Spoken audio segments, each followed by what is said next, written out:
KCAL News, Los Angeles.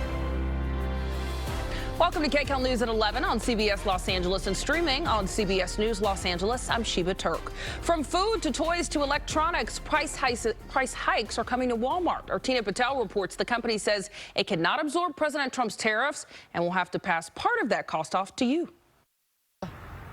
Shoppers at Walmarts like this want to know exactly what prices are going to go up and by how much. But unfortunately, the CEO of Walmart did not get into those specifics. In an earnings call today, he said prices will likely go up at the end of the month. He said it is because of President Trump's trade war. We will do our best to keep our prices as low as the tariffs, even at the reduced levels announced this week.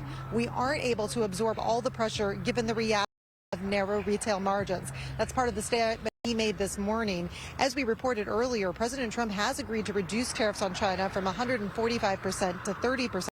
Walmart CEO says that is still high. That will lead to higher prices.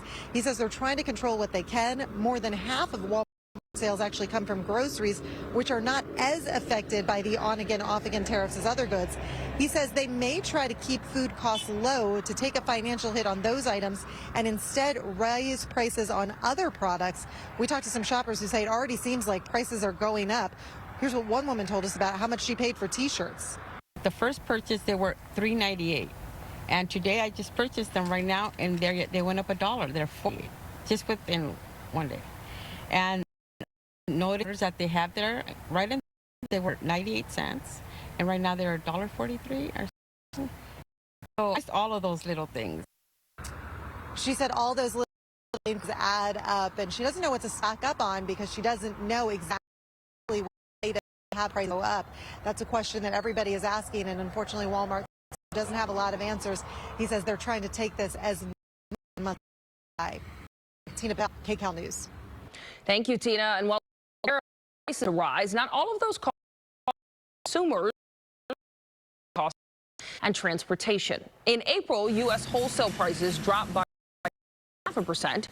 The wholesale prices dropped since October of 2023, helping delay wholesale food prices by 1%, which was a steep plunge in wholesale egg prices, falling 39%. And global oil prices fell 3% overnight after reports that the United States and Iran are closer to signing a new deal. A deal could relax sanctions on Iran, which would boost global supply. The price of oil is down $64 a barrel. And on Wall Street, investors are reacting to a mixed bag of data, but they seem to like it. The Dow is up about 140 points right now. School teachers and local officials are speaking up ahead of a big weekend. Now they want to rob our children of their education and services too. Enough is enough. No one elected Elon Musk. Enough is enough. No one elected Elon. They gathered at Arminta Elementary in North Hollywood this morning to speak what they say are education funding and essential public services. It's Saturday at SpaceX against President Trump's education policies and Space CEO Elon's role with the Department of Government Efficiency.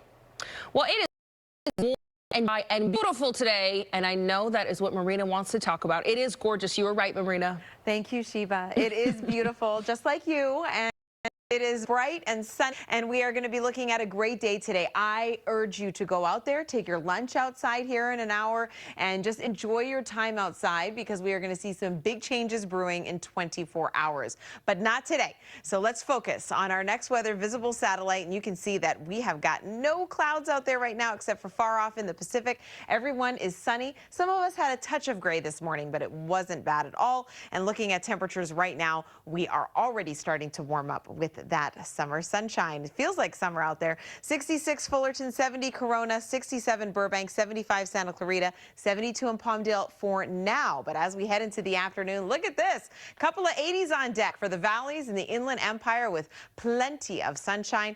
Beaches have already cleared now after a few clouds this morning. 68 for your high, 75 in the LA and OC Metro, 82 in the high desert, and 64 in the mountains. But as I mentioned, I am tracking changes. We're going to see some light showers, some some drizzle, much cooler temperatures after today. So I'll let you know when that all moves in with your full next weather forecast. Back to you, Sheila. All right, thank you, Marina. President Trump is visiting the United Arab Emirates today during the final leg of his trip to the Middle East. Before heading to Abu Dhabi, President Trump visited the Udeid Air Base in Qatar.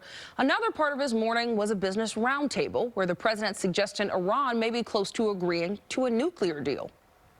I think we're getting close to maybe doing a deal without having to do this. There's two steps. There's a very, very nice step, and there's a violent step. President Trump urged Qatar to help persuade Iran to reach a deal. And in the latest efforts to end the war in Ukraine, Russian President Vladimir Putin was a no-show at peace talks today in Turkey. He did not sit well with Ukrainian President Zelensky.